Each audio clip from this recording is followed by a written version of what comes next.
Specifically on the Patriot Act and the Real ID card.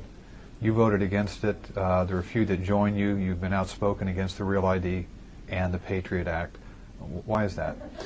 Well, because it undermines civil liberties, and the Real ID is a national ID card. A lot of conservatives supported the Real ID card because it was promoted as, that's how we're going to keep out the illegal aliens. Right. But once again, why register law-abiding American citizens if it's the illegals that are coming in or a terrorist coming in? Do you think they'll either use the law and obey the law or abide by it and get in, or just disapprove of it?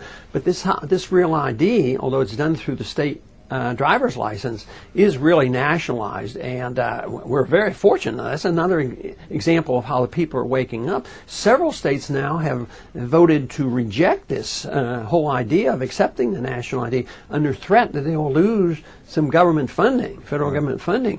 So that is very, very encouraging. And but the Real ID is a national ID card. It means that eventually, if we let this go, we will be showing our papers for every single thing we do. And you know, some people say, "Oh no, we don't want a national ID card. We want to have just ID cards and all for the illegals." Okay. Yeah, but how do you do that? And what if you look like you might be an illegal? You better be able to prove you're not an illegal. So therefore, you have to have some type of a documentation. It's really just a lot of scare tactics. A lot of what government does, regardless of whether it's the overemphasis of the potential danger, say, of a Saddam Hussein or an Ahmadinejad, or potential terrorists, or poverty, it's or even environmental concerns. It's always scare the people, terrorize the people, and then they'll succumb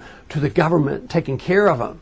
And of course, that raises the question of the wisdom, you know, reminds us of the wisdom of Franklin, who said, you know, if people start giving up their liberties for the sake of security, the ultimate result then is going to be that we'll have neither.